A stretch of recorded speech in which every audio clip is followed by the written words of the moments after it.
Toxic gaming BGMI, thank you for the 40। भाई एल्विश ने Maxon को पीट दिया, सीरियसली। आई मीन मुझे पता नहीं है कि ये मैटर क्या है और कब है, कैसे है, क्यों है, सो आई हैव नो आइडिया यार।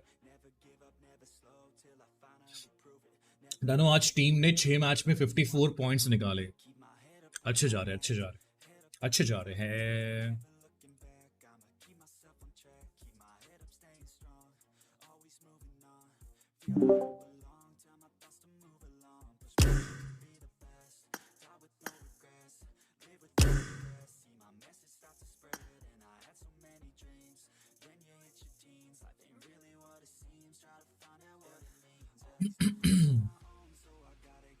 क्लिप्स वायरल जा रही है जी, सीरियसली। मतलब लेजिट ऐसी क्लिप में दिख रहा है कि उसने मारा है करके उसको। ऐसा डिस्कॉर्ड पे डालो जरा, मेरे डिस्कॉर्ड पे मीम्स वाले सेक्शन में डालो। मैंने आज ये तो देख लिया, अगर आपके पास पैसा हो तो आप एफआईआर भी बदल सकते हो, और इस चीज़ को प्रूव करूंगा। पर उससे पहले लड़ाई किस बारे में हुई, क्यों हुई, हम इस बारे में बात नहीं करेंगे। मैं सीधा पॉइंट पे बढ़ता हूँ। एल्विश ने जो लोकेशन दी थी वो उसके घर की लोकेशन थी, या फिर किसी के तो घर की लोकेशन थी। और मेरा इंस्टिंक्ट बोला कि मुझे उसे अपने लोकेशन में बुलाना चाहिए, जो एक पब्लिक लोकेशन हो। अब मेरे को यही था भाई कि जो भी गलतफहमी है डिबेट से सॉल्व करो। अगर आपको लगता है आप सही हो तो आप डिबेट करो, मेरे को लगता है मैं सही हूँ, मैं डिबेट करूंगा। तो कुल मिला के शब्दों से ही जीतना था इस चीज को। और मैंने पूरी तैयारी की थी। मैंने वहां पे सोफा वोफा सब लगाया था कि जब एलविश भाई आएंगे तो वहां बगल में बैठेंगे, ये वो फलान ठिकाना। लेकिन जैसे ही वो आए, एक तो अटैक करना शुरू कर दिया, ऊपर से बहुत सारे बंदों के साथ आए। ऊपर से ये भी नहीं था कि वन ऑन वन फाइट हो, उसके साथ उसके कुछ बंदे थे, वो भी मदद कर रहे थे उसकी। इस तरीके से मदद कर रहे थे कि मैं कुछ कर ही नहीं पा रहा था, क्योंकि मेरे को दो तीन लोगों ने पकड़ लिया था अगल बगल से।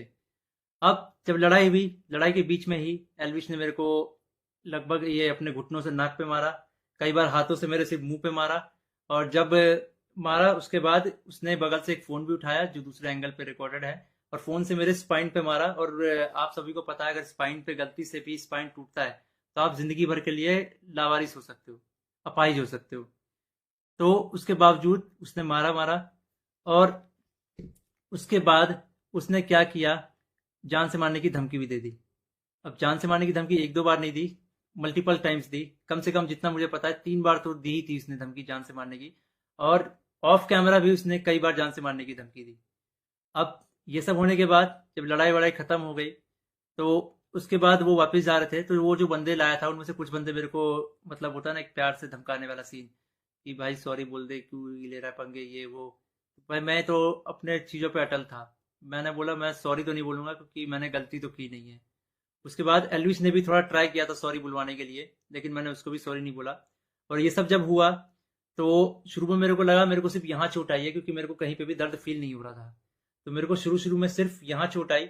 उसके बाद 1 डेढ़ घंटे बाद मेरे को यहाँ पे दर्द होना शुरू हुआ, और फिर 2 से 3 घंटे बाद मेरे पूरे स्पाइन में दर्द होना शुरू हुआ। और इस तरीके से हुआ कि मैं सो ही नहीं पाया। सुबह 4 बजे मैंने सोने का ट्राई किया था, मैं दोस्त के घर साकेत गया हुआ था। मैंने सोने का ट्राई किया, अनफॉर्चुनेटली मैं दर्द से सो ही नहीं पाया।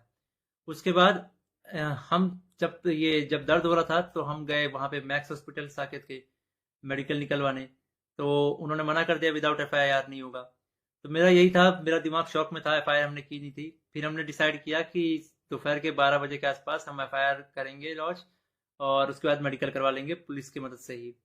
तो हम गए एफआईआर करने। अब जब एफआईआर करने गए तो हमने पूरा बता दिया कि भाई ये सेक्शन लगाना है, अटेम्प्ट टू मर्डर है, साफ साफ दिख रहा है। तो जो एसएचओ थे उन्होंने बहुत अच्छे से बात की। उसके बाद एसएचओ अपने इंस्पेक्टर के फ़ोन में कॉल करते हैं, बोलते हैं कि पूरा इसको ना पब्लिक मत करना, गुप्त तरीके से रखना, हम लोग गुप्त तरीके से लड़ेंगे। मेरे को तभी डाउट था कि एफआईआर को दबाने की कोशिश की जाएगी, और वही हुआ। अभी मैंने एक आर्टिकल पढ़ा जिसमें एल्विस के ऊपर एक भी वो सेक्शन नहीं लगा जो मैंने एफआईआर में लिखवाई थी। अटेम्प्ट टू मर्डर का एक भी सेक्शन नहीं है उसमें।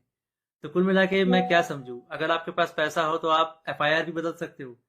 मतलब हरियाणा में इस तरीके से गुंडागर्दी चल रही है कि एक बंदा आता है, मारता है और उसके खिलाफ कोई एक्शन नहीं होता, उसको पुलिस पकड़ के लेके नहीं जाती।